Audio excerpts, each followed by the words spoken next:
This meeting is being recorded.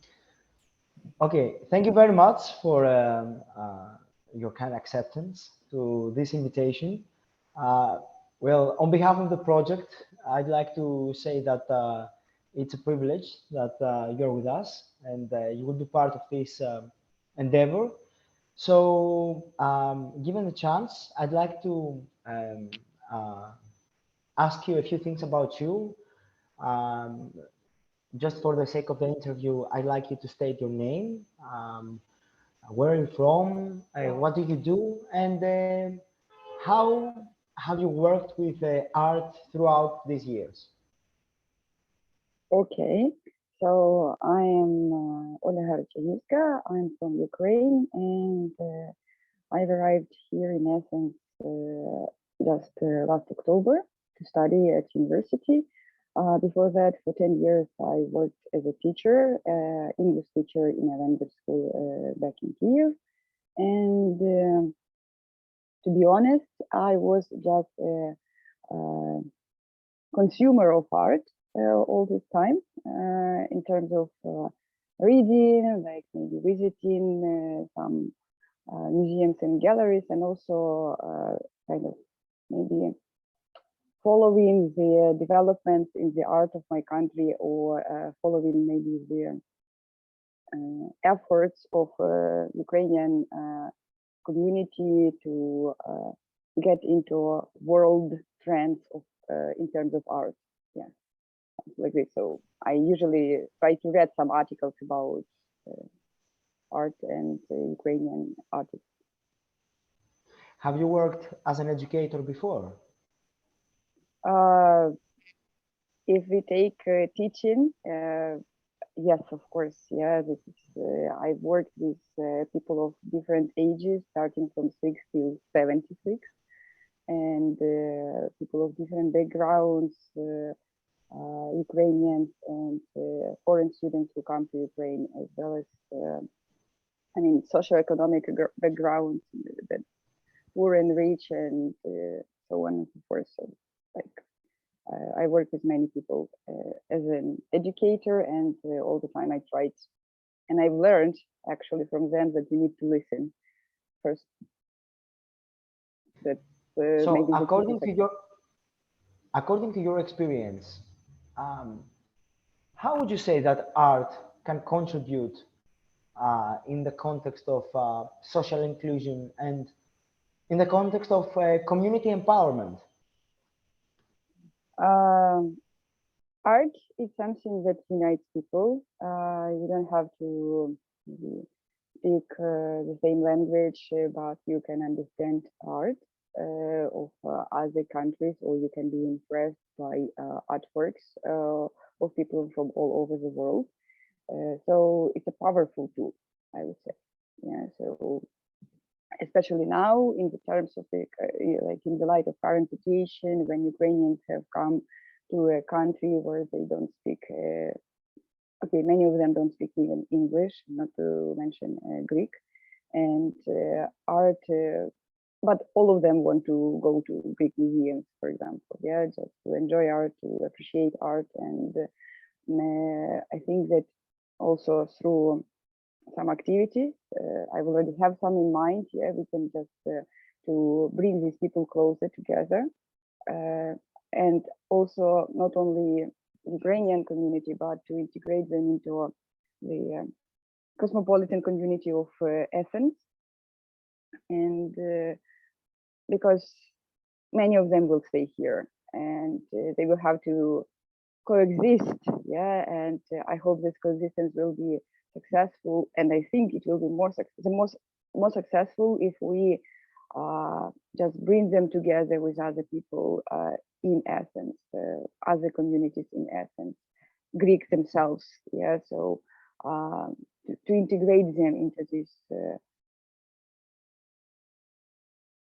multicultural environment they found themselves into, and it was not their choice. So it just happened like this, and to facilitate the integration, I think art can be a really good tool for this. Just, I mean, an amazing tool, because as I told you, no language barriers to art. And Given the fact that the current circumstances, well, let's put it this way, challenging, would you say that the Ukrainian community can work with such a tool in order to preserve identity and to preserve cohesion among its members, especially when we have arrivals of people that have lost their home, they may have lost their relatives, their friends, their life back in Ukraine. So how could art function in a way that it will facilitate this transition process?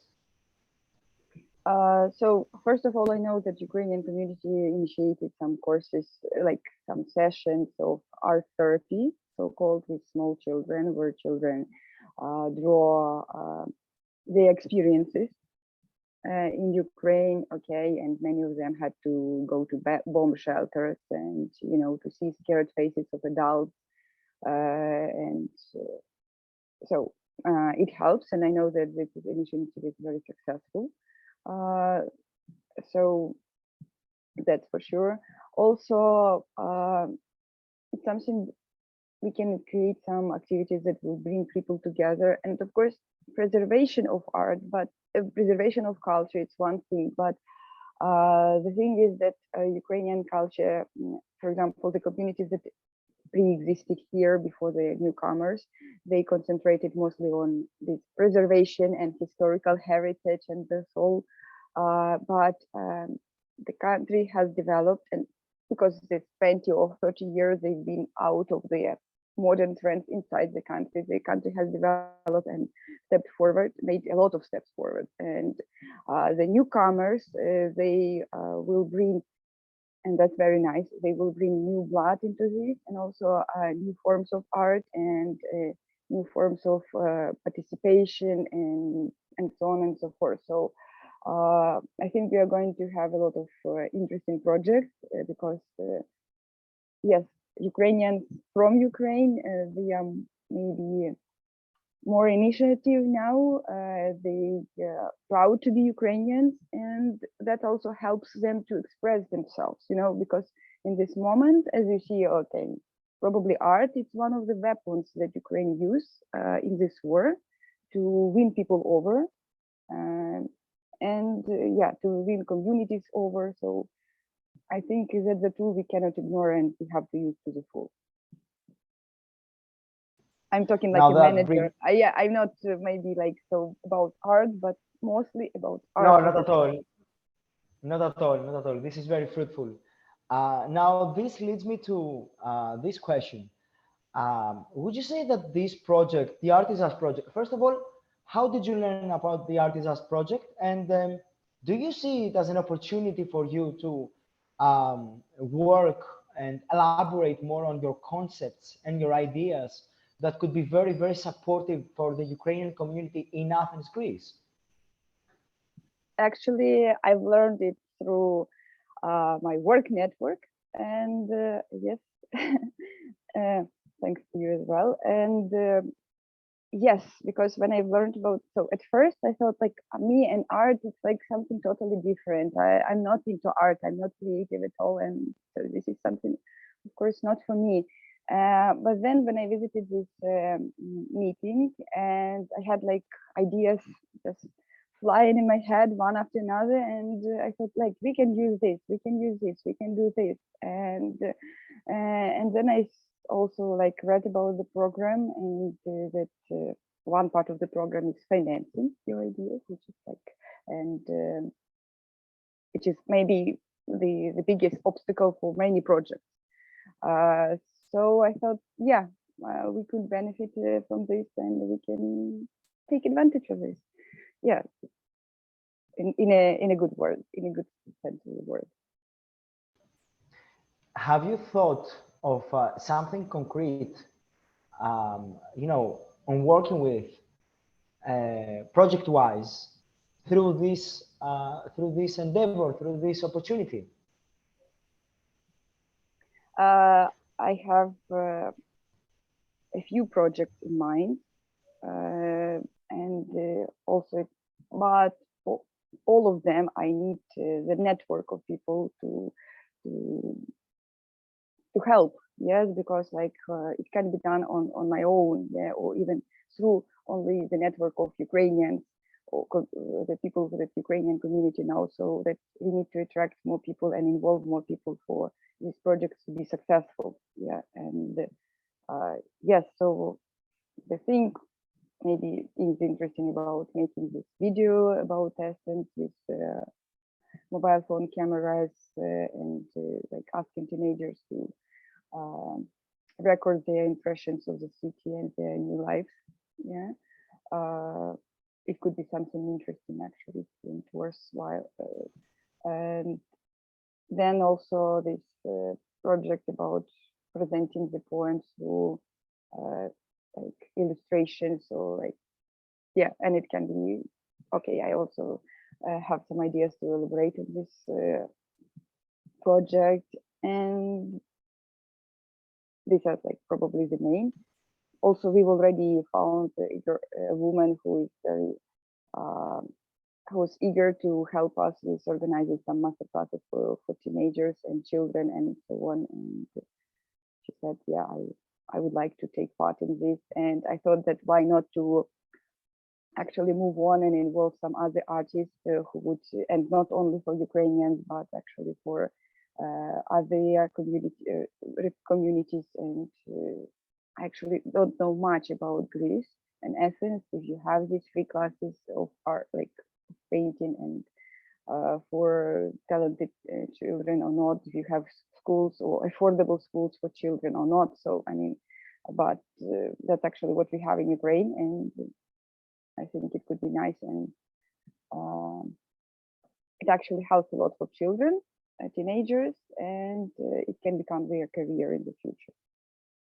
So, since you referred to the necessity of having a network in order to be able to work and elaborate more on your idea and the concepts that could derive out of this interaction, I would like to encourage you on joining our Facebook, our closed Facebook group, where we have all international learners, so we can enhance more interaction among the learners. And apart from that, we also have a sector which is called discussion. It's a forum on our website, on the Artisas project website, where you can leave your idea and you can initiate and stimulate discussion. And from our perspective, and on behalf of the Artisas project and the Art in Action Network in Greece, first of all, I'd like to thank you for this kind contribution to our project and for your valuable presence. We really count on your presence, and we are here at your disposal to see your ideas and your concepts happen and being materialized. So I'd like to thank you again for the opportunity that you gave us to meet you, and we'd like to seize on this opportunity and to work more on making your ideas happen. okay, thank you very much. And yes, I already noted the names. I want to ask for help and participation in the projects I have in mind. Yes, thank you very much. And I will actually use a lot of things from the course, I think. With your permission, I'd like to cease recording. Thank you. Okay.